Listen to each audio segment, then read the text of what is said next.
morning, students. Welcome to the Institute of Management Technology. We hope you are all well and safe in this time. We, the Faculty of Economics, Environment and Policy, are very excited to start a new journey of education, learning and imparting knowledge with you all. I am Amrita Kamalini Bhattacharya, a part of the Economics Department. Today, the topic of discussion is economics policy for uncertain times. We are here to discuss with you how the novel coronavirus has impacted our economic life and how you students as future managers will be emboldened through our economic and policy training to lead your future companies to a profitable future. Our agenda is demystifying economic policy and environment, which means we are here to discuss the relevance of our field in these current circumstances and how our training on this field is going to help you become a better manager and help you in value creation in the real world. Let me make it very clear that this is not a forum to discuss the admission or placement procedures. I believe other webinars have been organized and being organized by the admission area to clear any doubts that you might have. We are completely here to discuss with the importance of the field of economics and law for business management students. Here with me today are present my area colleagues and your future instructors of many courses, the faculty of the EEP area.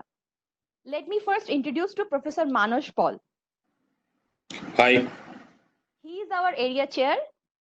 He teaches two courses, micro and macroeconomics in the first year. And in the second year, he offers highly important and relevant elective called macroeconomic environment and monetary policy. Here also we have with us Professor Kasturi Dash.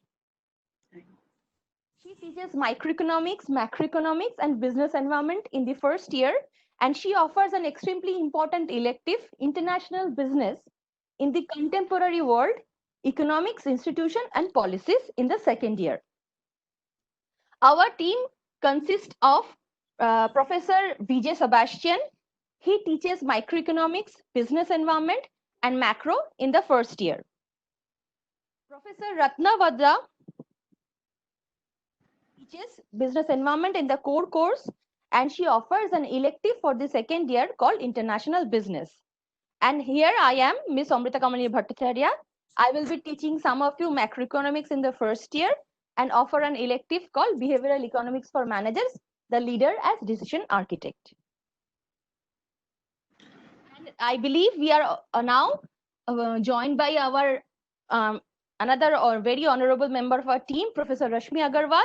She is the legal expert. She teaches legal aspects of business as core course and offers 3 elective courses, corporate governance, international trade laws, and internal audit and risk management.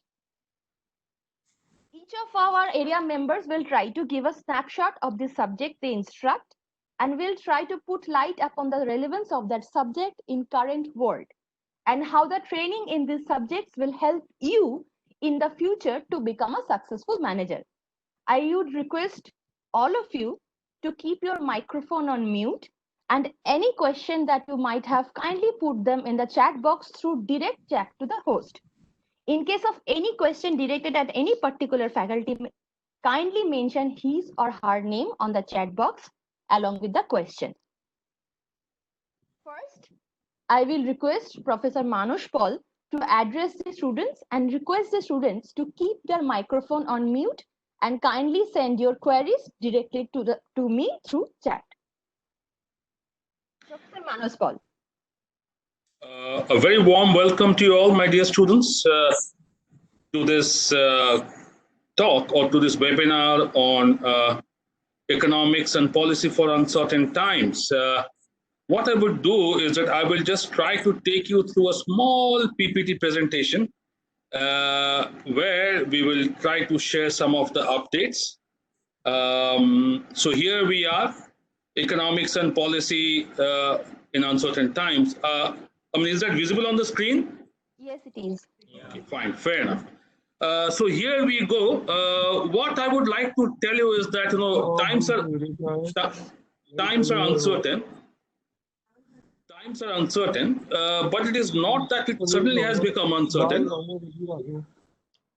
it has started a while back. If we just go back a bit in 2019, we have seen that there has already been a weak rural demand, which was visible in the lower rural inflation. And there has been a subsequent, downward revision in the 2020 growth. The latest IMF projection is at 1.9, and I won't be surprised, if that goes down below that. And we know that before that there were these shocks, whether it's positive or negative, in whichever way one argues. There has been the shocks of demonetization. There has been the shocks of GST, to which the economy was trying to kind of adhere to and just come back on. And while it has hardly settled, we have the issue of this COVID-19. We have scares, we have lockdown, we have quarantine, we have social distancing, we have migrant crisis, and none of these are really positive for the businesses. All it means is that the 2021, the fiscal year growth is expected to be negative from whatever we are seeing out there. And unless and until there is a clear, there is a visibility on the medical ramifications of how to treat this virus, this is likely to continue. Well, it is not this COVID alone. We also had this natural disaster. Amphan has really battered the Indian economy, the parts of Eastern India. And we know that the cyclone Nisarga is trying to make a landfall in Mumbai, at around 3 p.m. today. And if this is not all, we have the menace of the locust, the latest enigma, which can pose a threat to the Kharif crop. And this is the worst attack in the last 26 years.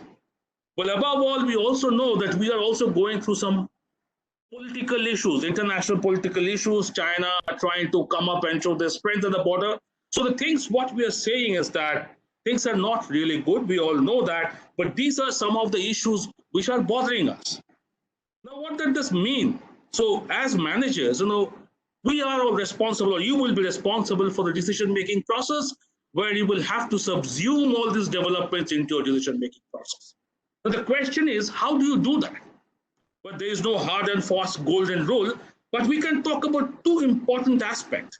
One is developing the understanding of the ongoing conditions, and second, to cultivate the perspective of the impact of current economic policies and what it would have an impact in terms of on future economics and business environment. Now, this cultivating this perspective of impact of current economic policies on future economic and business environment holds irrespective of there being a COVID, irrespective of there being an Amphan or whatever might be. That is a thing which will remain relevant throughout, and it will become more relevant so in these times of uncertainty. And remember, ultimately, perspective matters. It's a perspective which differentiates between a manager and a leader. The choice, of course, is entirely individual, whether we want to remain as manager or leader. So people who wants to transform from a manager to a leader will have to develop this perspective. And here, when you talk about developing perspectives, we need to delve into several issues. It could be like whether the current government policies of making transfers to the poor, will that be sustaining the domestic demand? We know there has been a lot of behavioral and cultural changes at the back of this COVID.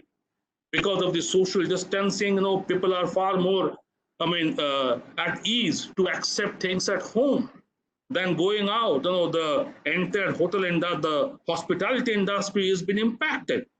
That's because of the behavioral change that this COVID issue is imposing on us.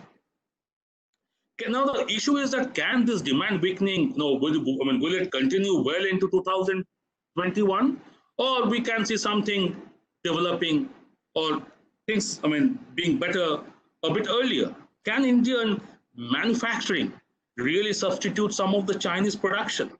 What could be the regulatory risk management practices for responding to COVID-19 pandemic? Above all, what are the emerging macro trends for business then? And so on. So if the EAP area courses can delve into several of these questions, and I'm sure that my area colleagues will try to delve into them to the extent possible within the ambit of this webinar. So here we go. We are realistic. We don't claim that our courses will have answers to all your questions for managing businesses, but we are certain that it will help you to remain curious and develop that very important thing, which is the perspective that will help you in your decision making process. If you look at the courses from the EEP area, we have the core courses, which is microeconomics, which talks about the behavior and the kind of an optimization of individual agents, be it consumers or producers, and the strategic interaction between them. We have macroeconomics, which talks about GDP, the macro variables, GDP, interest rate, exchange rates, and their interaction. We have legal aspects of business, which talks about the regulatory environment. And then we have a host of electives, and whatever we have provided there, they are not the only one. There can be many more, but this is what we could provide at this moment. And I'm sure that this would definitely help you in kind of shaping up your perspective to become a successful manager. Thank you.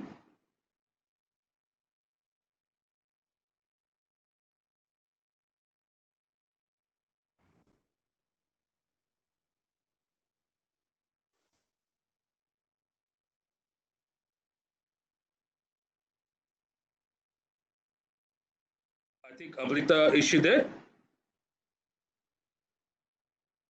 Hello. Thank you. Yeah. Thank you, Professor Manas Paul, for your very interesting and relevant talk. Now I will request Professor Kasturi Das to address the students.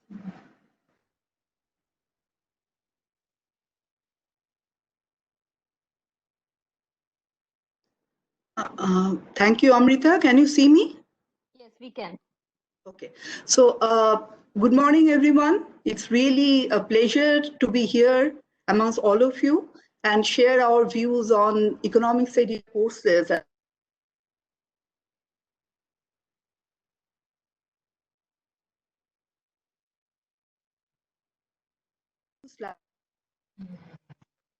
share. So let me first share my slides so that we can continue. Can you see the slides? Not yet. No, not yet. Just a moment. Let me share.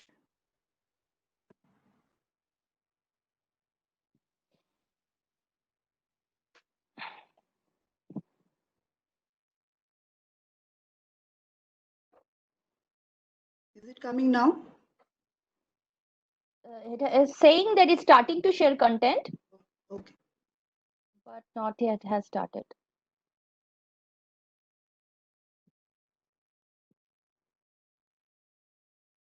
Ma'am, there must be some problem. I think it's coming now. It's there. It's stable. Okay. So I'm scrolling down the slide, so it's working, right?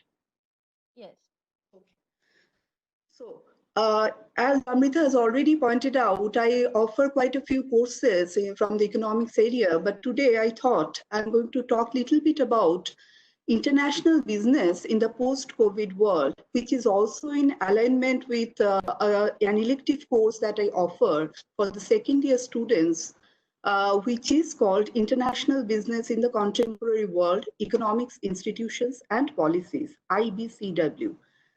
What I'm going to do is that I'm going to share with you some of the trends that we get to see in the context of international business and the global business environment, and also are going to have lasting impact in terms of the global business environment as well as the businesses. The first trend to talk about is the extent to which international trade and business has been shattered by the COVID-19 pandemic. If you see this data, you can see that in the first quarter of 2020, goods trade has plummeted by around 3%. And this is going to get even more downwards in the second quarter as per the projections. In fact, if you go by the end of 2020, as per the projections made by the World Trade Organization, trade can get plummeted by somewhere between 13% and 32%. Now, the question is that why this huge range of 13 to 32%? The reason is the future is uncertain, and it is all the more uncertain when we are dealing with a pandemic like COVID-19.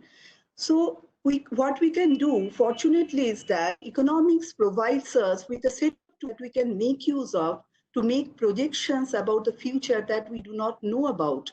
So as per those projections, in the optimistic scenario, trade might go down by 13% by end of 2020, whereas in the most pessimistic scenario, now that's a huge impact you can see. The second trend is how the global value chains have seen disruptive impact because of the COVID-19 pandemic, and it all started with China, the origin of the pandemic. Now, what is a global value chain? Simply put, it only means that when you are producing something, you are not producing it in one particular place. Rather, different parts and components get produced in different countries of the world, in different locations, are combined together to create the final product that gets used in the country which is doing the assembling, as well as get exported to other countries of the world. That is about global value chain. And a classic example for you to understand would be the case of Boeing 787 Dreamliner. As you can see from the slides, a Dreamliner involves as many as 2.3 million parts, which are flown from as many as 135 sites, which are spread across different countries of the world. That's the potential of a global value chain we can think about. Now, the question is that why is it that the businesses are exploiting the global value chain? And there comes the role of economics, because it makes perfect economic sense for them to produce different parts in the countries where they can be produced at the least cost and most efficient way. For instance, if a particular part requires a lot of labor, then it makes sense for you to produce it in a country which has a lot of labor and the labor cost is far lower than, say, in the United States, which is the home country of Boeing. So that is the economic reason you can see why the global value chains are working. Now, coming to China, why China is at the center of all this discussion on global value chain? For that, you have to understand that China is considered to be the factory of the world, because it is the most important source of manufacturing production in the world. And that manufacturing production has been severely impacted by the pandemic. And you can understand that when that happens, what happens to international trade as well as global value chain. Because if you see this particular graph, you will see that how over the years, importance of China in terms of global value chain has also increased. At the center of all these discussions on global value chain, and their participation is not only limited to Asian countries, with the North American countries, including US, as well as all the European countries, which have become increasingly dependent on China for their production through global value chains. Now you understand why China is so important, and if COVID-19 pandemic has created disruption in terms of production as well as exports of different products and components from China, why it will create havoc on the global value chains. Now, what has also happened is that the kind of mistrust that has been created as a result of the pandemic about China, it is resulting in a kind of change of perspectives for the businesses, and a lot of the multinational corporations are now planning to move out of China. The question is that why they're thinking like that, because earlier they were focusing more on economic efficiency in terms of costs. But if you look at them now, they are more bothered now about resiliency as well as reliability of the supply chain.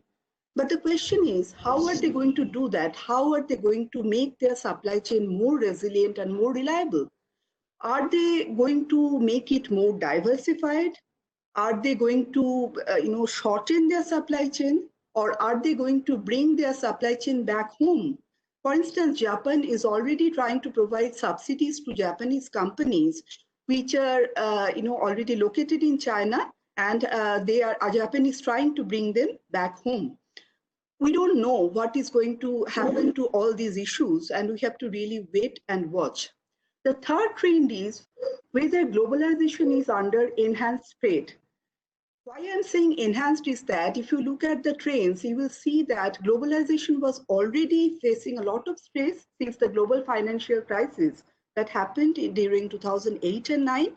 And over the past few years, we have already also seen the US-China trade war, which has also impacted international business as well as globalization in a huge negative way, I would say. And now we have the pandemic.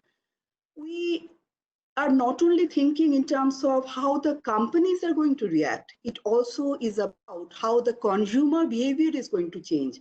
We do not know whether consumers might, try to buy local and, all the goods which are produced locally in their own countries, or are they still going to, import or use. You can see that a lot of countries, including our own country, is also talking about self-reliance. Atmanirbhar Bharat, our PM has already announced. Now that also creates the threat that you can actually see that more closed-door policies being undertaken by the governments, and that may be a threat to globalization. And we can see some such policies already being undertaken for exports of medical goods and medicines, as well as for exports of agricultural and food products. So these are only indicative of what kind of trends you might expect going forward. The fourth trend I would touch upon is the opportunities that the new normal is bringing along with it. It's not only about all things negative, but there may be new opportunities. For instance, we are holding this webinar and everything is happening digitally through online. You can already see that a lot of expos and exhibitions to expose you to international market is also happening online. That also means that it is less costly to hold because you don't have to go for international travel.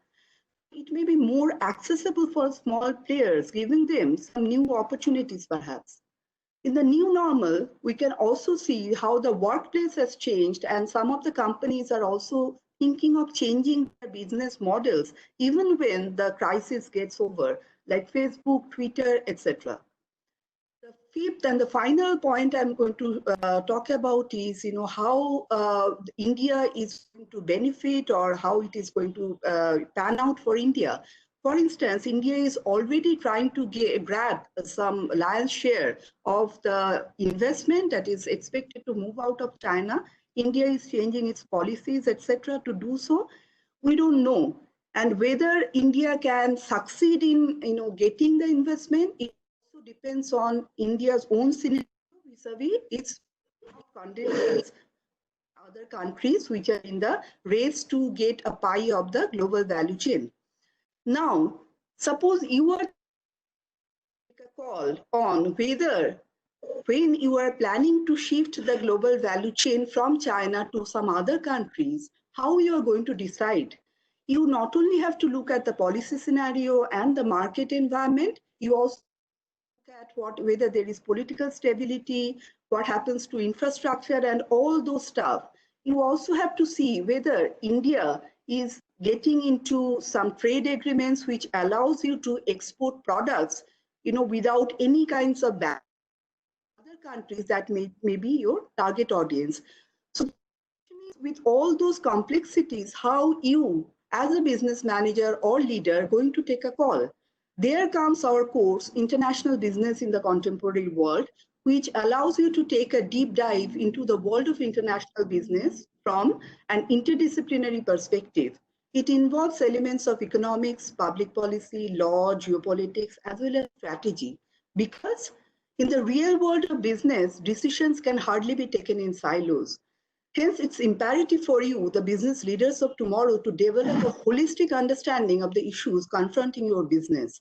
I stop at that and I'll welcome questions from you. Stay safe and take care. Thank you. Over to you, Amit. Thank you, Professor Kasturi Das, for your very informative and interesting presentation. We have faced a technological problem here that in this particular website, what is happening is that the questions that can be only asked to the presenters, and the presenters are changing whenever somebody is presenting. Therefore, I will request all the presenters, if you see any questions during your presentation, please kindly send it to me. Thank you, Kasturidas, once again. Now, I will request Professor Rashmi Agarwal to address the students.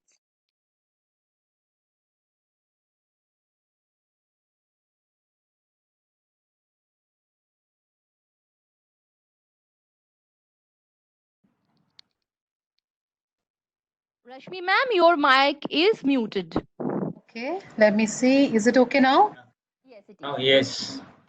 Can you see my slides? It to come up. Yeah. Coming up. Please put them in slideshow mode, Rashmi. Yeah, let me just see. Give me a moment, please. Yes, perfectly all right.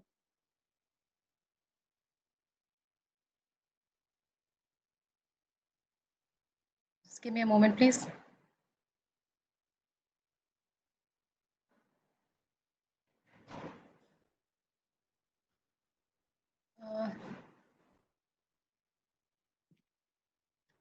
Yeah. Oh, his Can you see? flash.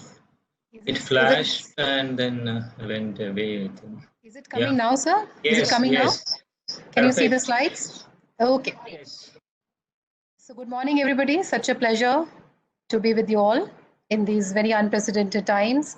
So I take it from here, but before I start with my course and what do we do, I have a slight question, right, for you all. And the question is that which of these countries which are mentioned below would you prefer for business? Would you have any choice? The countries which are mentioned here are China, Canada, Thailand, Denmark, Australia, Libya, Somalia, USA, and Afghanistan.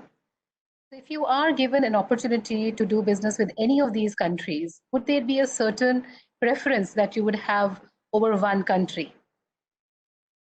Yes, I'm sure you would all have a preference. And one of the ways that you will ensure that this preference has been marked out is to ensure that the following is not there in any of these countries. Right? There is an inexplicable relationship between the regulations and the businesses. You would ensure that there is no lawlessness, there is no corruption, there is no uncertainty, there is no poverty, there is no inequality, there is no vulnerability to disasters. There is literacy in that country. There should not be a poor contract enforcement. They should not have control issues, and there should not be a mismanagement and poor governance. If you assess all of these, that would be the way that you will go to make a list of the countries which will be your preferred areas of destination as far as the businesses are concerned. Right? Now, the regulations actually come by all of these. So the regulations ensures that there is law and order. The regulations ensure there is no corruption. Regulations mitigate the risk and ensure that there's a certainty in the business environment. Regulations try to demystify the issues regarding the poverty, inequality. The regulations ensure that vulnerability to disasters are mitigated. There is enough literacy for the countries to look forward to. There is not a poor contract management, and there's a good enforcement of contracts. There are no control issues between the management and different stakeholders in the businesses, and there is not a mismanagement or poor governance in the companies. Right. So now, when we go ahead, one of the very important things that we come across is how do you ensure that there is some kind of understanding of the business environment or the business policies for all the business managers. So here's a small exercise which I would like you to go through. So, for example, if you're an intern in a marketing department of ABC Scooters Limited, a company that sells electric scooters, and your reporting manager sends you an email and informs you of an urgent meeting. The contents of the email are that ABC Scooters needs your help. Here are the issues being faced by us due to COVID-19. Classify them by relevant field and let's discuss the way forward to address the core issues. Right? This is the mail that you receive from your reporting manager. Now, when you go through the issues, what is it that is what is it that is expected from you is this. The first thing that is expected from you as a business manager is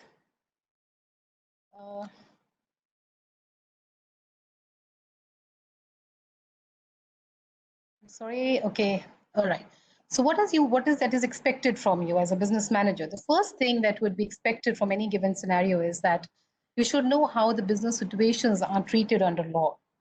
You should know the legal determinants of all situations. You should know the legal repercussions of your decisions and how to avoid disputes. You should understand your contracts. You should understand the relationship between different stakeholders in businesses. You should understand to protect the various assets of your businesses. Now, this is something that would be expected. So this is what is expected from you as a business manager. So the email content, I had a question here, which I will get back to you, right?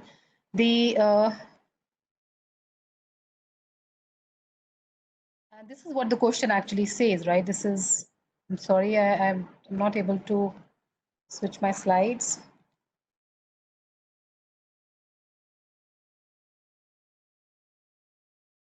Yeah, so these are the contents of the mail, and the reporting manager has asked you to have a look at it. The first issue that he has flagged up is that ABC Scooters has received a letter from its suppliers that the agreed minimum quantity of raw materials has not been ordered from your side. The second issue that he brings to your notice is that ABC Scooters is not sure if it owes any severance payments to its employees in marketing that will soon be terminated because of degrowth in the company. The third issue that he's trying to flag in the email is that a consumer is demanding a refund after a scooter's battery has died after only 30 minutes of usage. The fourth issue that he brings out is that the company has been reporting minus 30% revenues in the last quarter. Hence, company must take two decisions immediately. They must revisit its sale and advertisement budgets and call off all training and development programs for its employees. The fifth thing that it points to point out is that the company stores are in the containment zone, and the company wants to redo its lease agreement. The last issue that it brings out to its team is that a competitor is using its logo in a way that is likely to cause confusion in the minds of the consumers. Now, when you go through the contents of the email, what you have to really find out is these are very pertinent issues, and these issues may not be just issues of today. They may be issues that you're going to regularly going to face in your organization. So what really happens is that, how do you divide?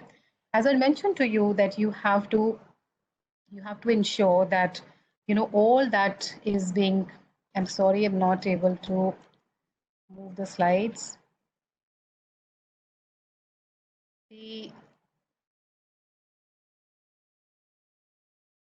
So this is how, as a business manager, you would be expected to know what will be the issues that and how you have to face up these issues and which are the categories and how do you divide all of these issues into the different categories of business law. So the first issue that we had was that where the company had received a letter from its suppliers that the agreed minimum quantity of raw materials had not been ordered. Now this would be a typical problem which will be handled by the contract laws. That means you have to renegotiate, you have to look into what are the minimum assurances that you have given to the contracting parties. So this is, as a business managers, how do you read a contract and how do you get out of these difficult situations? The second issue that you will can encounter would be that was what about the severance pays, which has to be paid to the people who are now exiting the company. All of these issues will be covered under the employment laws. We call them to be the labor laws. We can call them to be the industrial relations issues. So all of these issues would be settled as per these particular laws. As far as a consumer who is demanding a refund from a scooter battery, which died about only after 30 minutes of usage, this would be a problem which will typically belong to the consumer protection laws, right? So consumer protection can be for the services, it can be for goods. Now, if you do not reply back to such kind of emails, not only is your product defective, but also your services are deficient. So when you study these courses on legal aspects, all of these issues are taken up. And as a business manager, what is your duty towards your consumers? That will be discussed. Now, if the company is reporting a minus 30% revenues loss in the revenues in the last quarter, and what are the decisions? So if you want to revisit your sales and advertisement budgets, or if you want to call off your training and development programs for your employees, then what does it mean? That means you already have your contracts with your advertisement agencies, so you will have to renegotiate with them. Whatever slots that probably you had booked for your advertisements, you will have to renegotiate. Probably you'll have to, squeeze your budget. So instead of you advertising maybe 10 times in 1 year, maybe now you will in 1 month, you would probably, do them once in a month, right? And also you have to ensure that all of these renegotiations are happening in such a way that you always have to avoid disputes. You should never get into disputes. Getting into disputes is never a good idea for any corporate. Now, if your stores are in a containment zone, the company wants to redo its lease agreement. Now, in this case, the rent laws will come into picture. So we will tell you that how shops and establishments are taking place in the companies. And I'm sure all of you must be reading in the newspapers. There's a term which is being very frequently used in all the news reporting, which is force majeure. Now, this is a French term, and this actually means an act of God. So you're not paying the rents on time, or you're not doing business because your area is in the containment zone. Is it an act of God? And thereby, should you be asked not to pay the rent? And what will be the rights of your landlord as far as the force majeure is concerned? So these are some very pertinent issues at which the Indian corporates are facing these days. And we will discuss them all in the class when you study the course on legal aspects of business. The last issue which may crop up, which has cropped up in the email, is that there's a competitor who's using your logo. Now, this is 100% an issue of trademarks, and somebody is infringing your right reputation, and these will be covered. So this is how the issues are taken up, and this is how as a business manager, you're supposed to respond to different business queries and also understand the categories into which these issues will fall finally into. So this is a core course that we'll be studying on legal aspects of business. Apart from this, we will have courses on corporate governance, ethics and corporate governance, internal audit and risk management, and international trade laws. So this is how this is how the program has been devised, and this will be a core course that you will be studying. I would now like to see, there was a question that I could see initially which had come up. I'm not sure, where is it? Kindly go to the chat box. It's in the fifth option. Yeah, got it. So we have Anshul. He's saying that, Rashmi ma'am, what is the Bank of India in terms of regulations, as you mentioned? How easy it is to do or start a business in India? And that's a very interesting question. As far as the enforcement of contracts is concerned, India is doing very poorly. We are number, I think, 168 in the world, which is, I think, very bad. So as a response to this, the government of India had started the commercial courts in India in 2015. How efficiently these courts are working is another area which one can look into. But this was a response, and that is why the contract enforcement is picking up very fast in our country. Apart from that, a lot of focus is going back to the alternate dispute resolution. For example, the dispute should now be resolved through arbitration, mediation, or conciliation. And people are also saying that it should no more be called as an alternate dispute resolution. I think this is the way of resolving your disputes. So India is doing a lot well than what we were doing previously. As far as starting a business is concerned, you can incorporate a company in India in like 2 or 3 days. That's the time that it takes, right, to start a business. It's very, very fast. All your documentation is totally online. You don't have to visit any government officials to incorporate your companies. So it's a very well facilitated process, right? And as far as the raising of a capital is concerned, also the regulations are pretty easy to follow. So there is no problems as far as the starting of a business in India is concerned. Does that answer your question, Anshul?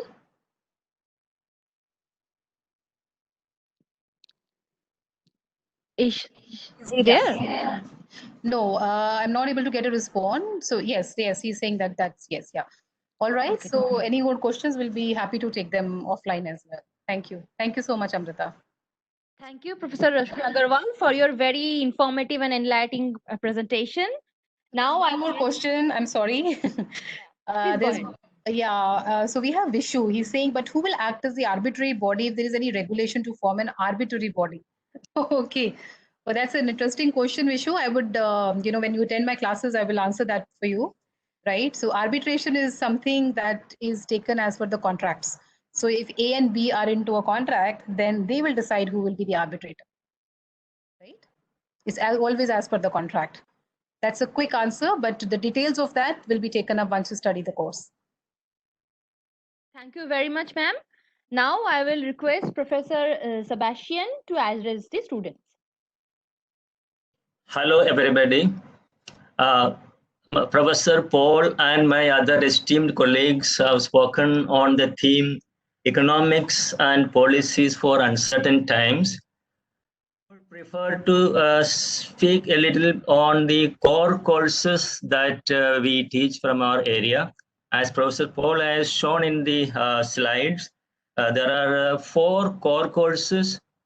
Right in the first term, you will study microeconomics, followed by macroeconomics, and then business environment plus legal aspects. So I will spend more time on the first of these, that is microeconomics, which is in your foundation program, and make a small reference to other 2 courses, that is business environment and macroeconomics. So let me share my slide here. Give me a minute.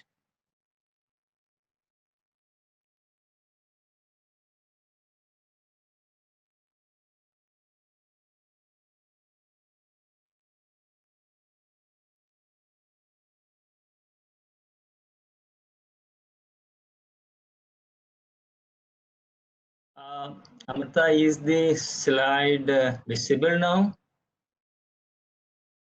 Not yet. It's saying that it's starting to share content. It will take a few That's seconds. fine. Yeah, that's fine.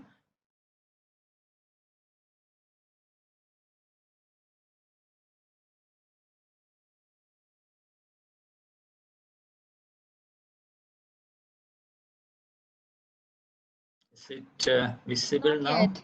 No, not Okay. yet. Yes. Yeah, just wait for a few seconds. I guess it will come.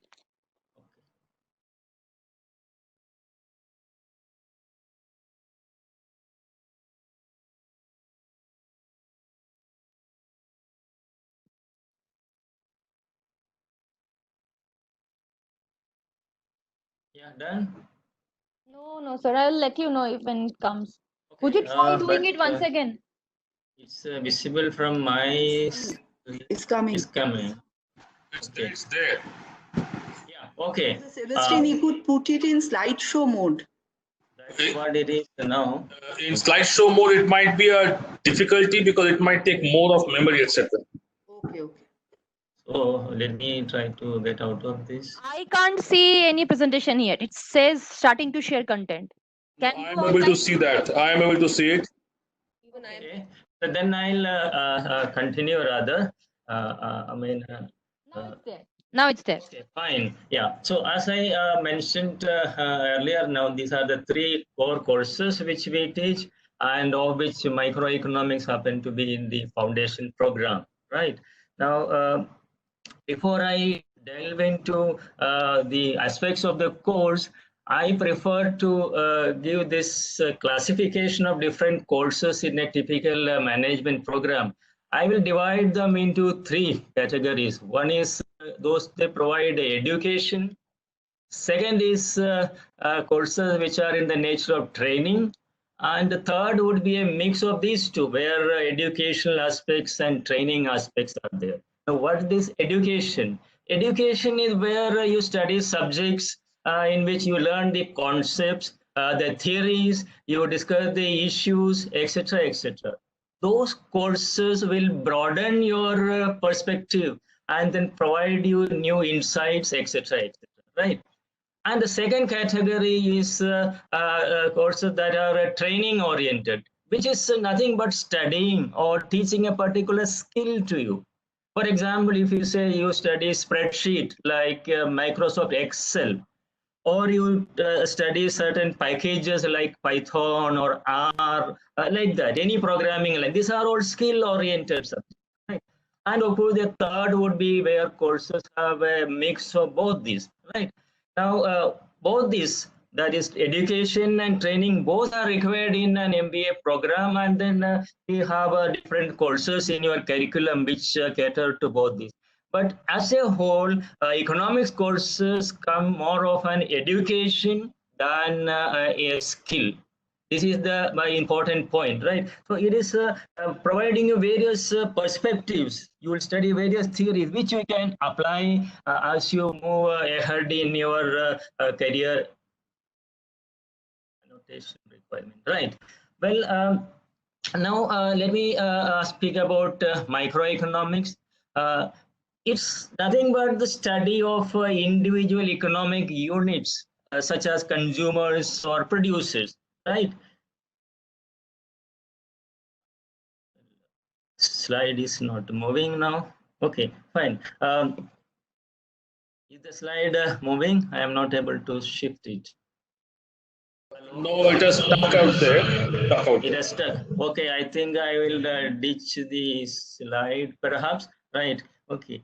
So I told you about the difference between education and skill, that economics courses provide more of education and a little bit of skills, right? And microeconomics is study of individual economic units such as consumers or producers. Now, the way we teach microeconomics at IMT, they focus, or rather, we focus more on decision making at the firm level. Rather, what should be how much of a product should be produced, what should be the prices, what kind of combinations of inputs, that is capital and labor, should they use, what optimal combination of those inputs, etc., how to decide on the prices, and so on and so forth. So in some of the courses, sometimes we really wish to call it managerial economics, because this is managerial decisions taken at the firm level rather than anything else. But if you look at macroeconomics, I would say it is for the policy makers, which we teach you in the second term. Microeconomics may be better for if you get into the government and then decide about how to lift the GDP of the country, how to come out of a situation like COVID-19 or etc. etc. Therefore, microeconomics, I call it nothing but managerial economics. You are as a manager, you take certain decisions at the firm level, and how best you can do. This is what we equip you when you study these courses, right? Now, some of the broad themes in microeconomics, there consumer theory, there production theory, there cost analysis. We teach you about different types of market, like perfect competition. There may be monopolistic competition, monopoly, then oligopoly, etc., etc. Now, if you are a firm in one of these market structure, how to decide about or take decisions on various aspects like product or pricing, that is what you study in each of these market structure. And of course, we also have something called game theory and strategic behavior. So these are all components which will eventually help you better understand functional areas of management which you will specialize in. For example, some of you would prefer to specialize in marketing management. Some of you would go in for finance or operations, and these are the functional areas. So the courses that we teach from our area will help you better appreciate and understand those functional areas which you will study more in the second year of your program, right? And finally, about business environment, this is the third of the courses. There we study or we teach more about the Indian economy, various aspects of the Indian economy, sectoral, let's say, aspects, whether about agriculture or industry, service, their contribution to the national income. We teach about foreign trade. We teach about international aspects of business environment, and such other topics. And then these topics will especially help you in formulating business strategy by analyzing the business environment, of which Dr. Rashmi also referred to. So this is broadly what I had to say. Unfortunately, I couldn't operate the slide. So with this, I would hand over the floor to Dr. Amrita. Thank you very much and look forward to seeing you at IMT. Thank you, Professor Sebastian, for your your very interesting and informative presentation. Now I will request Professor Ratna Vadra to address the students.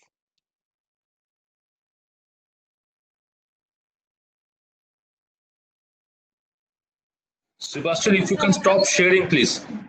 Please stop sharing. Yeah, I am trying to. Maybe I will log out for a brief moment. I think the whole system is stuck now.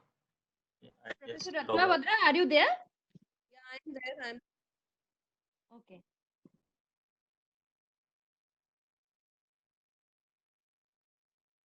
Sebastian sir, if you want to log out, then you click on the last.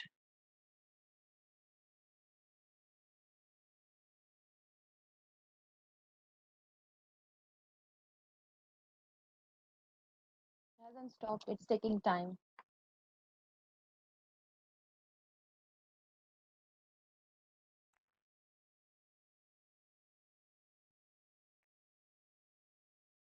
Ma'am, you are not yet visible.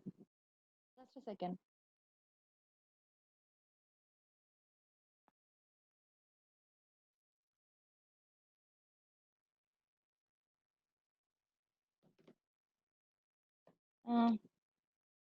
Sebastian sir? Can I? Amrita, can you listen me? Yeah, I can listen to you, but I'm trying to put you the present, make you the presenter, but that's not happening. Inderjit ji? Inderjit ji? Hello? Yeah, I have already changed. Oh, you have changed. Yeah. Okay.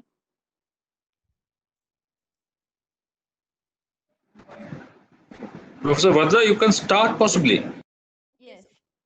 Hello, students. Welcome to Economics Area webinar. I am. You are not audible to that extent. You think you have to be a bit near the microphone. Yeah. Hello, students. I am Dr. Ratna Vadra.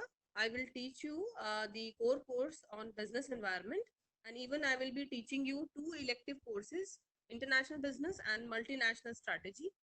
Now, talking about of international business course, it will give you understanding of the different business practices that is found all over the world and prepare you for the graduate careers working abroad or on the organizations that are engaged in business on a global scale.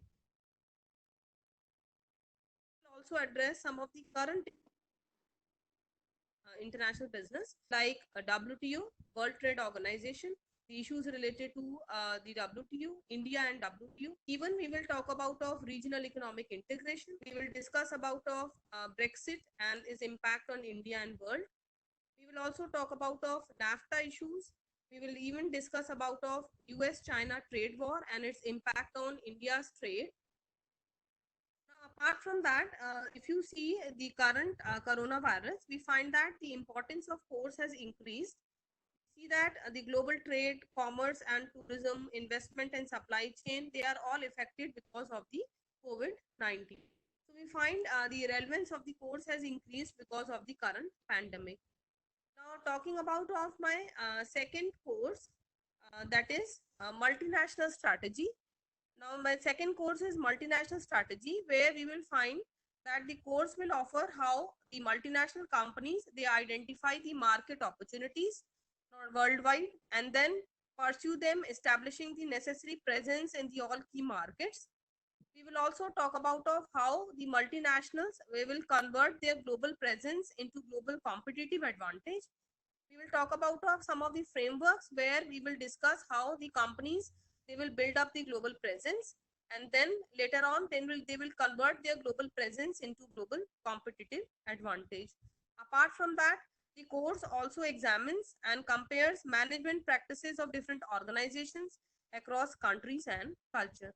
Now the multinational strategy course, it is basically the case based course and we will use lot of case studies. Mostly the case studies are from the Harvard, and we will also use Richard Ivey case study. So this is from my side. Now I will hand over to Amrita. Thank you, Professor Vadra, for your informative presentation. Now, We are almost at the end of our time. I won't take much time. I'll just talk about what I teach in this institution. I am Amrita Kamalini Bhattacharya. I will be offering an macroeconomic course and an elective course called Behavioral Economics for Managers, the leader as decision architect. The course will try to attempt to provide an understanding of how psychological variables affect our decision choices as humans and as consumers. Particularly, it will focus on the psychological motivation behind economic decision making.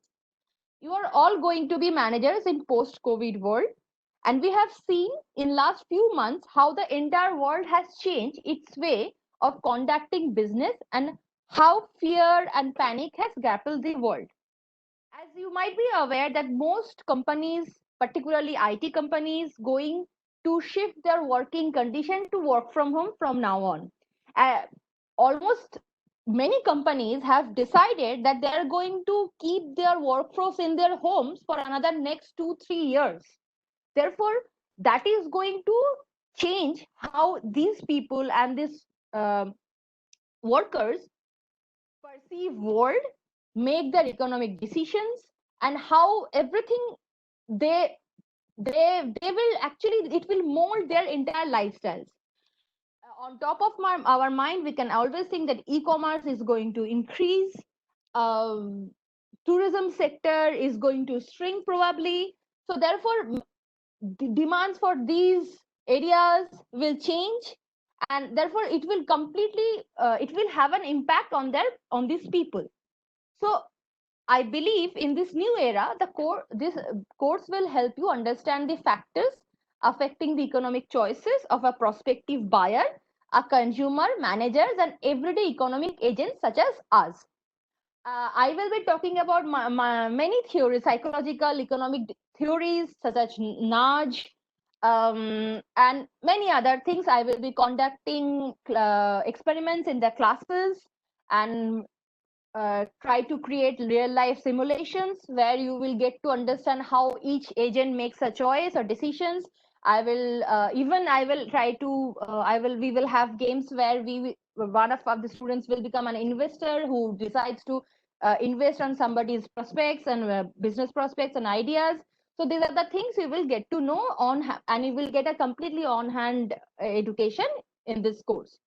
What cognitive biases, fears, underlying character traits, cultural and economic conditioning affects economic decision making will also be discussed in the class, and how these characteral or cultural nuances limit the ability to pay attention to important information at the right time, and how to assimilate these insights to become better managers. Hope we have a constructive journey to new learnings and evolve as decision architect. Anyway, we will talk more when we are in the class. I am the present host and the presenter here. I would request the previous presenters, if you have got any particular question sent to you directly, kindly send it back to me.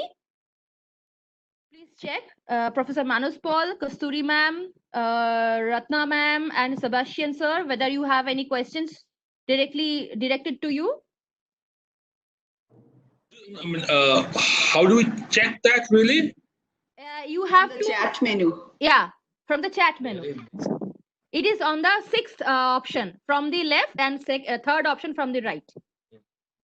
The sixth option from the left. Yeah.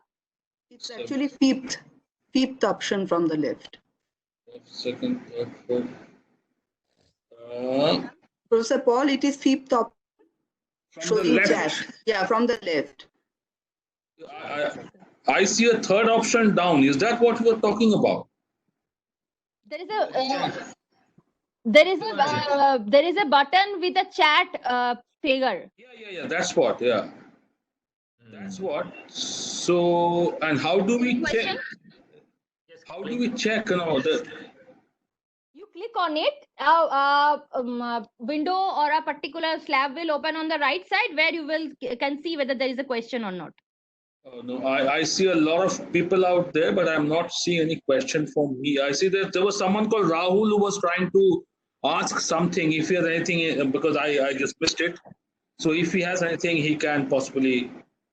No, I can see two questions. One is directed to Kasturi ma'am. I'll start with that. Jay Kalra asks, should India aim at becoming the industrial hub in the coming decade? How much is that feasible? And given China's labor cost is going up. This is towards Kasturi ma'am. Yeah, thank you. And thank you, Jay, for this very interesting question. In the interest of time, I would keep it brief. But you asked whether India would and also should. And I think India should, and India is already trying to do that. If you look at the Make in India initiative, for instance, this government has taken up, and before that, other governments also have been focusing on manufacturing. So, and we also not only have a lot of labor and also technologically enabled labor force, but also a lot of advantages that we can. But provided we really, and particularly I talk about the demographic dividend that we have, and that's a huge labor force that you can actually exploit. And India has been focusing so far mostly on services-led growth and development. And it is high time that India moves on to manufacturing. We have all the potential to do that, but whether we'll be able to do that, how successfully, much of it would depend on what kind of policies government take up. And it's not only about what is written down in the policy document, but also how on the ground level they are being implemented. If you talk about the doing business in India index, we can see that India has moved up. The business environment, international players, and that's a positive sign.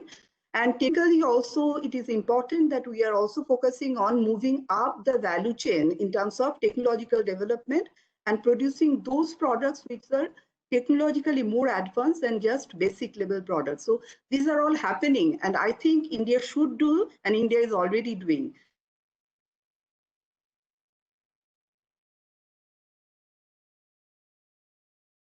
Okay. Thank you, Kasturi ma'am. There is another question that came right after Mr. Paul's presentation. It asks, what positive things can we draw from this situation?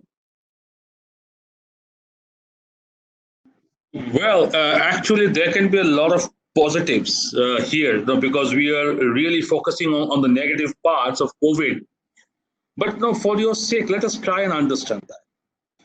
You see a lot of people I mean, when we look at the migrant crisis, we see a lot of people going back to villages. Now, these people have developed their own skills while they were at the fringes of the urban society, and they have lived alone, so they are a lot more strengthened. So I see that there could be a chances, if given a proper environment, of developing village level entrepreneurships by these people. There can be a lot of diffusion in terms of development of the local supply chains, where each and every person in the locality benefits. No, so these are some of the, and then also I think what it will also empower the people. I mean, there would be an element of empowerment. Imagine these people when they're going back to the villages, they have seen the usage of better education, better healthcare system, okay, and better facilities in the urban areas. So when they're going back, and if they don't plan to return back, then their expectation is already going up. So it would be difficult for the politicians out there to kind of really work in the way that they were working before. They would be, I mean, a lot more empowered to ask difficult questions, and also kind of ask for better services out there. The bargaining capacity will go up. So I think those would be very, very important. So-called implications out of this, though it will only show up in the medium to longer run. Okay. Thank you, Professor Paul. I can see a direct question to Professor Agarwal, Rashmi Agarwal. Ma'am, it's asks, as mentioned, business should be done with countries based on several factors, including poverty and literacy. But will that not increase the business cost? Will it not be more profitable doing business with countries with more poverty or less literacy, as the labor cost and other costs will be less? Rashmi, ma'am. Yeah, surely. So I think my area colleagues from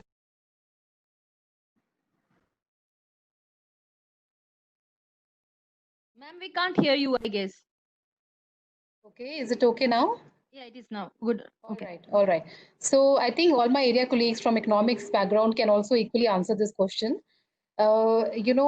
Any kind of an industry would require a semi-skilled worker, right, or a skilled worker, and that is why literacy really helps, right?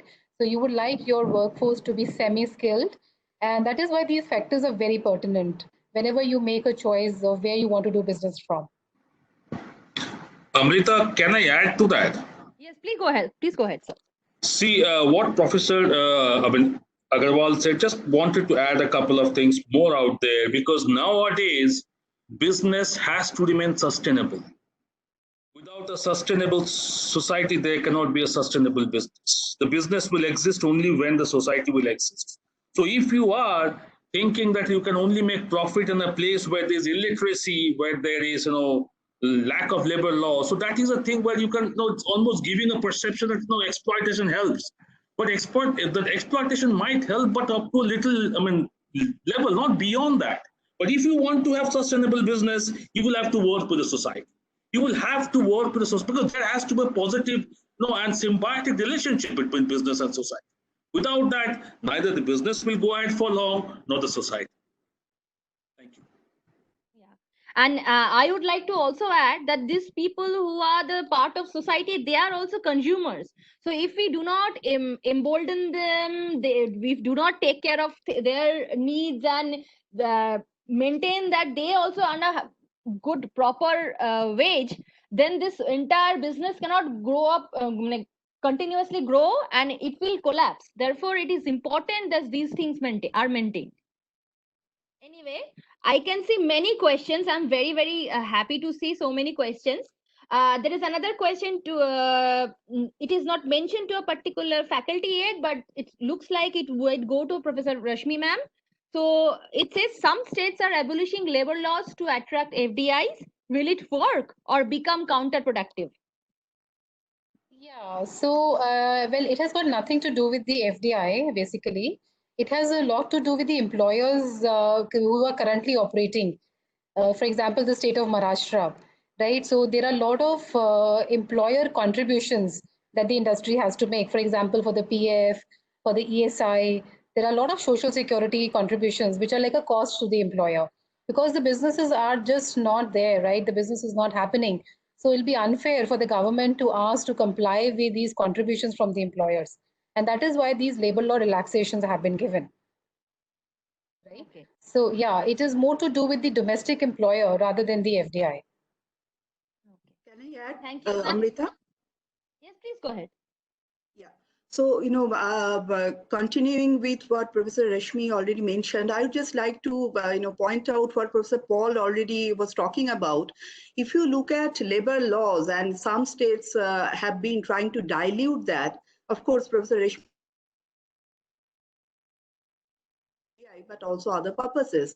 But the point here is that if you look at the kind of perceptions that the companies are creating about themselves, there comes the question of how consumers are trying to look at the companies. And at this point, there is a lot of pressure from the society because we are living in an era where social media is so much active. So the perception, the brand perception, the perception about the company becomes very important. And now that we are facing so many challenges at this point, and there's a lot of narrative that is going on regarding what happens to climate change and other environmental challenges, etc. So businesses are not only expected to perform in terms of their how much they're bringing shareholders value, but also in terms of their contribution towards society as well as environment in particular.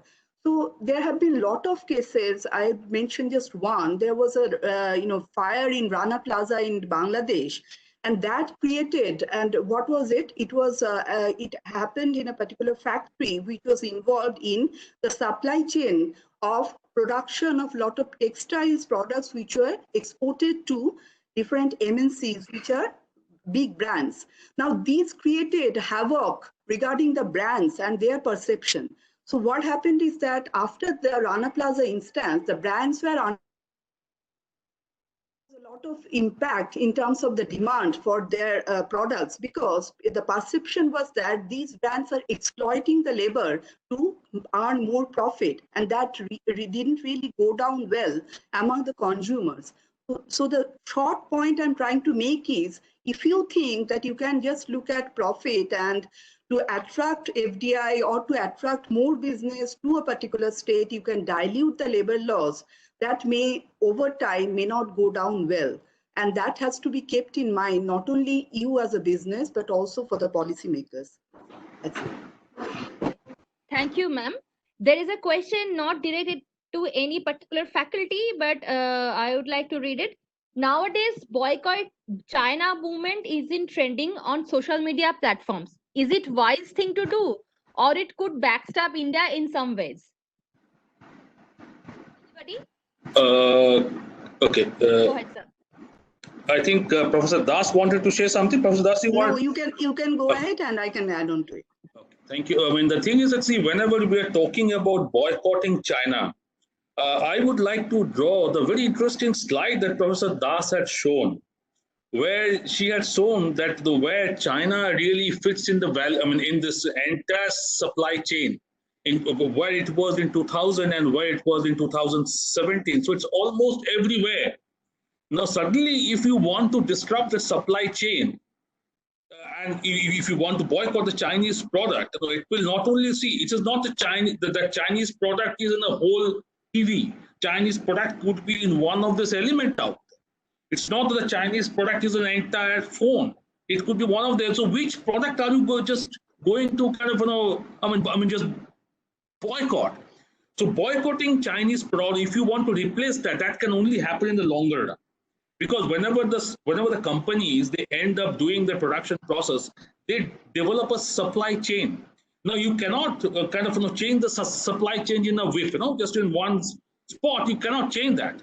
And remember, if you're trying to shift over from this Chinese product to something else, what we'll face is that there would be an element of inflation, because whatever efficiencies has been built into those process, they will not be available right at the beginning. But yet over time, I do not know how it puts. Kind of frame up.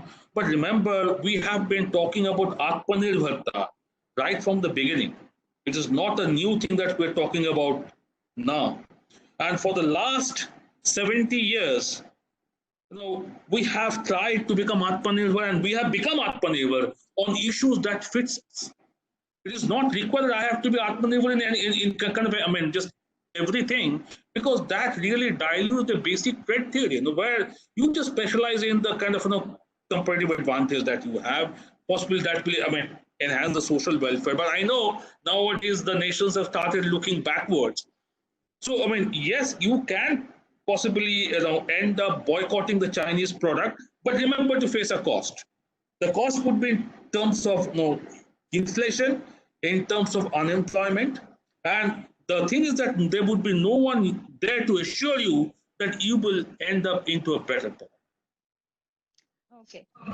Can I add a little bit to that? Go ahead, ma'am. Yeah, I completely agree with what Professor shared. One is that it's about value chain, of course, and some of the essential items we are already depending on China. Let me give you just one example, which is very important at this point, and that is about medicines. You would know that India is a big player in terms of exports of generic medicines to the world. But the point is, if you look at a medicine, say a capsule, there is a outer, that outer cover you have which is called active pharmaceutical ingredient. That is the actual medicine. Now, if you do not have the supply of that actual medicine which is put inside the cover, and when you put it inside the cover to create the capsule, it is called a formulation. Now, for you to create the formulation, you need those materials which are put inside the capsule.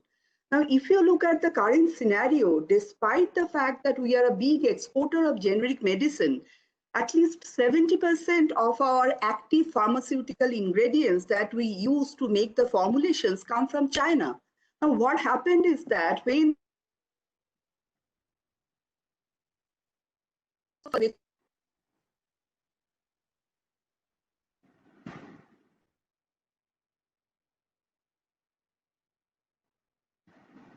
Hello, Kasturi ma'am?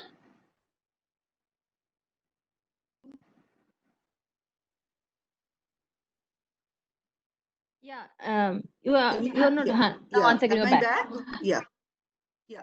Yes, So you the are. pharmaceutical industries were under stress that how much active pharmaceutical ingredients we have already in store so as to continue the production as well as to export, because there is a stress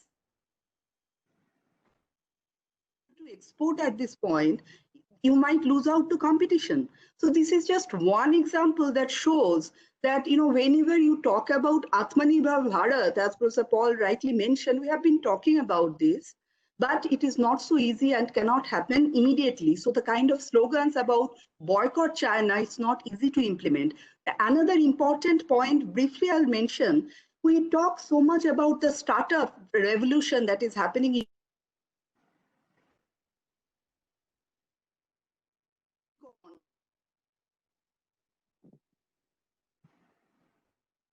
that most. Can you hear me?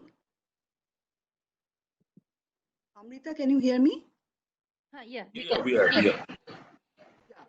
So most of the investments that are happening on Indian startups are actually coming from Chinese enterprises or the kind of funders, the investors who are providing funding to the startups.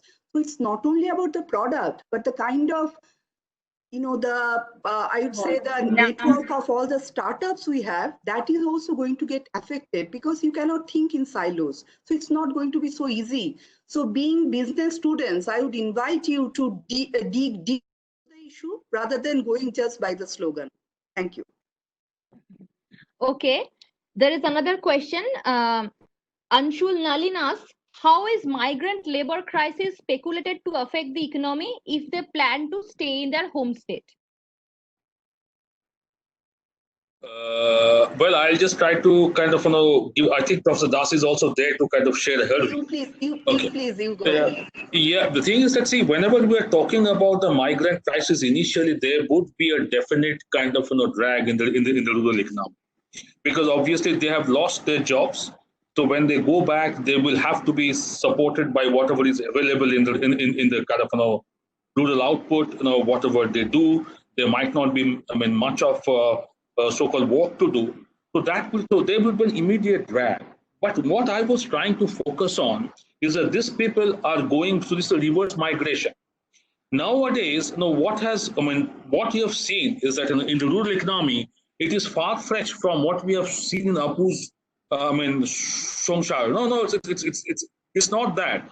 There are access to kind of, electricity. There are this mobile network which is operating, and they're suddenly this, people who are going back, they are becoming a lot more, so-called empowered to ask for new things. So I think that, this will, in the immediate thing, there would be a drag, but if there is a right, if they're provided with an ecosystem, given that whatever skills that they have learned out here or what they've developed out here, they can be, there to kind of, provide industries at the gateway of the so-called agrarian, belt, and that could and which is missing right now. So that is one positive thing that might evolve. but not immediately. You will have to provide a real ecosystem. Just for them in terms of providing training, providing access to the markets. It's a see a simple thing. Suppose no, we know that in India a lot of the so-called agricultural output that happens perishes because we do not have enough of warehouse to store them.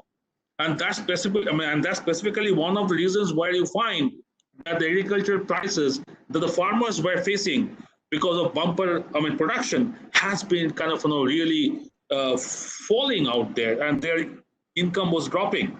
But if this kind of people who are remigrating back, if they can be trained and if they can be kind of provided with an ecosystem which builds an entrepreneurial spirit in them to kind of get into this issues of food processing, horticulture, those things could be very, very important. But yes, in the immediate term, I don't see that thing happening. Immediate term, there would be more of a drag in that economy. But over time, this is an opportunity which we might, as a country, like to explore. Thank you. Okay. Thank you. Now, I think Professor Das had to add something. Yeah, no, I completely agree with you, and I'll just briefly touch upon it. And I agree that we are expecting some kind of drag in the rural economy at this point, because we don't know how there is, as per the government estimates, some 8 crore people are going back to their rural areas. Now that means that there would be immediately there may be a lot of tension in the rural areas, so that may be quite scary. But at the same time, going forward, we have to see how the government is dealing with it. What kind of new opportunities are being created? Are new employment opportunities being created under NREGA scheme? Or whether there would be village-based, enterprises. We can think of small and medium-scale enterprises, but that would need a lot of support. Some support we can see in terms of the packages the government has already declared in terms of getting access to credit, but that may not be good enough, because unless and until you have all other resources and the ecosystem to actually engage those laborers who are going back, we really can't see how they're going to be actively and productively engaged. But finally, something that intrigues me, and I'm not really sure, is I think Amrita may also point out, of this aspect, because I think it's also about the behavioral aspect. I'm not sure going forward whether these people, a lot of them might actually stay back in their rural areas, because the kind of experience they have had while going back and the way they have been treated in the states where they were working, this might be very horrible experiences. So for them, dignity might be more important than anything else. So economics may not give all the answer to us. It has to be looked at from behavioral as well as social issues. But at the same time, there may be some people who can still, weigh in for economics and go back if there are better opportunities. From the environmental aspect also, it's very important, and we talk about smart cities and urban development. Here comes the role of the government, that how you can move, create newer city kind of areas, newer townships, so that there is no such movement again of rural urban migration that we get to see. If we can create some sustainable opportunities for particularly say handloom, handicrafts, where we have a lot of potential, there may be productive employment. But at the end of the day, I think behavioral issues really matter a lot. absolutely. I would add that all the migrant laborers who were going back, they were actually interviewed, and almost 46% of those have said that they are not going to come back, because what they faced in last 2-3 months, that they kind of lost faith on the system, and they didn't really feel that, because they all are saying that if we go back to our villages, we will get do waqt ki roti mil jati hai. So they will get the food. And now that the NRLGA program has been expanded, they are being employed in that program. Therefore, it is very likely that a major portion of the people will not come back to the cities. Anyway, I just I wanted think to, Rashmi, yeah, Rashmi wants to say something. I just wanted a very quick point that the people who have gone back to their respective states, they are getting a lot of facilities currently from the state government, and it's pretty ironical that most of the state governments are seeing them as their vote banks, right? For example, in Bihar, They are being given 250 rupees per person every single day, a small packet, and this packet has all your basic necessities, starting from your undergarments to a toothpaste, a very small one, which will last for like 2 or 3 days. And they're saying that you don't need to work till the time the elections are not over. So I think this is like a failure of a failure over a failure. The too many failures are coming together, and it's a very good opportunity for us to explore. But if this is the way we are going to treat them, I think we are sitting on a big problem here. So it's also how the governments look at this issue. The state governments, state governments. Okay, we are getting a lot of questions and we won't be able to take all of those. But now I would like to point out two questions which are related to our course. Now Rahul asked, foundation term compressed from 5 weeks to 2 weeks. Will it have any drawback? I would request Professor Paul to. Yeah. See, the thing is that many a times, these are uncertain times. We plan something, but we have to adjust to certain requirements. There is no choice. This is something which has been imposed on us by the external happening. What I can assure you is that even if it's compressed, but we, the faculty, are always there to help you out, and we will try to work even harder to see to it that this compression does not impact the quality of the delivery that we do in IMT Ghaziabad. And you all be very happy to hear that Aditya Sharma asks, can you please suggest some reading books or courses for these 2 months before classes start that will help during MBA? Surely. Surely, why not? I think. Well, I mean, why don't we do one thing? Let us, suggest some book, whatever we feel. We can just, and let. Can there be a mechanism where it can be shared with them afterwards, or we need to share with them before? I mean, now, because if we do that afterwards, that would be more efficient. Yeah, 100%. I think that can be done. Inderjit ji will be able to help us. That can be done. We can actually prepare a course and a list of readings and then send it to them. Absolutely. A primer, a short primer kind of a thing. We can always make that. Absolutely. Anyway, and there are some questions related to international relations. Vishnu Vardhan asked, how can India battle influence of Vietnam, who are attracting American investors and producers? Anybody would like to take that? You see, the thing is that yes, there are a lot of flows which are happening to Vietnam. But the thing is that Vietnam cannot give you the scale of trained and skilled labor that India can provide. It's too small a country to kind of provide you or to substitute Chinese manufacturing. If there is a scale which any other country can provide you in this arena, in this kind of continent, it's only India. Okay, so we are at the end of our session. I am really thankful to all the area members of Economics and Environment Policy for your very interesting and enriching talks, and extremely happy to see the participation of the students. Thank you so much